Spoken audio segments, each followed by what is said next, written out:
and welcome back to another Christmas story time. So today's story is Reindeer Down, an Irish Christmas tale, and it's written by Natasha Mac and illustrated by Audrey Dowling, and it's published by Brien Press. So listen in and we can read it together. That's right, Rudolph, called Santa. Full speed ahead. We're nearly in Ireland. Santa and the reindeer were having a very busy night. They'd been to lots of different countries and delivered thousands of presents. Now they were high in the sky above the Atlantic Ocean, with stars twinkling above and the waves crashing down. Rory, the smallest reindeer, sat at the back of the sleigh. He peered out, excited to see Ireland for the first time. Rory was Rudolph's son. This was his first sleigh trip. It was his job to help Santa sort all the presents and make sure that nobody was forgotten. Just then, at the Giant's Causeway appeared on the horizon.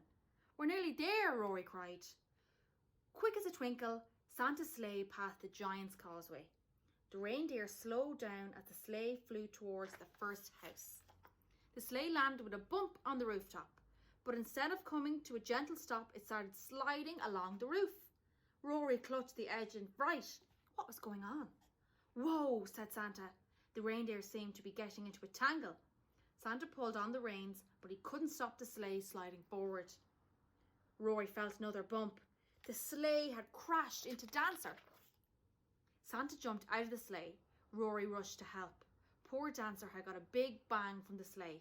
Oh dear, Santa said as he helped her up. Cupid came over to see what she could do. Dancer had a big bump on her hind leg and she looked very pale. "You have a little rest, Dancer," Rudolph said. "Rory, can you see if the children have left out something for us?" Rory bounded forward, very eager to help. Santa sprinkled magic dust on him. He shrank down until he was small enough to fit down the chimney. Rory loved when Santa let him go down the chimney. Usually he couldn't wait to see the beautiful Christmas tree and the treats that the children had left out. But now he was too worried about Dancer to feel excited. Woo!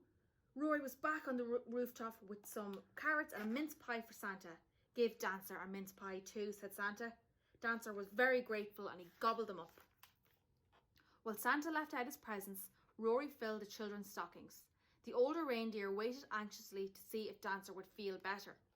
"I'll be fine," the brave reindeer insisted, but Rudolph and Cupid were very worried. When Santa came back up the chimney, he went to talk to them. "Dancer has got a bad bang on her leg," Rudolph told Santa. "I don't know if she's going to be able to fly," Cupid said. "Oh dear," said Santa. "We still have lots of presents left and the sleigh is very heavy. I really need you all to pull it." "Let me help," Santa said Rory eagerly. "I'm really big and I'm really strong." He stood up on his hind legs just to show Santa how big he really was. "I know you are, Rory, but I need you to help with the presents," Santa said. "I don't want to get mixed up." "I'm fine, really," Dancer said bravely. "Maybe you should have a longer rest," suggested Cupid. "No, let's keep going," Dancer insisted. "Well, if you're sure," Santa replied doubtfully. "All right then, away we go." The sleigh soared into the sky, passing Loch Ness and the Moor Mountains. Soon Santa was very busy sorting presents while Rory ticked them off the list, filling lots of stockings with presents. Rory was worried about Dancer. She was flying with her sore leg tucked up. She looked very tired. "Santa, I don't think Dancer can fly for much longer," he whispered loudly. Dancer heard and burst into tears. "I'm trying my best, but I don't think I'll be able to make it all the way back to the North Pole." "Don't worry, Dancer," Santa reassured her. "We'll think of something."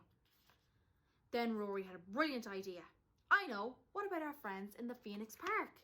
I'm sure they would be very happy to help." "Of course," said Santa. "Why didn't I think of that?" Full speed ahead to Dublin. The sleigh raced past Newgrange and towards Dublin. The Phoenix Park was cold and beautiful in the winter moonlight. Rory was so excited when he heard the wolves howl as they flew over Dublin Zoo. Leading the other reindeer, Rudolph looked all around for their friends. "There they are," shouted Rory, spotted the herd of fallow deer grazing at the Wellington Monument. "Down we go," said Santa. "Easy now." The sleigh landed with a gentle bump. Straight away they were surrounded by fallow deer. "Santa, it's so good to see you," Fergus cried. "What are you doing here?" Fia asked. "We thought you'd be busy delivering presents." Santa explained about Dancer's injury. So you see, we need someone to take over for Dancer. Oh, let me help, begged Fia. I'd love to pull the sleigh. Very well, said Santa. What will we do about Dancer? Leave Dancer here with us, said Fergus. We'll take care of her until she feels better. Thank you, said Santa. I'm glad to know Dancer will be well looked after. Have a good rest, Dancer, and I'll send the elves to check on you next week.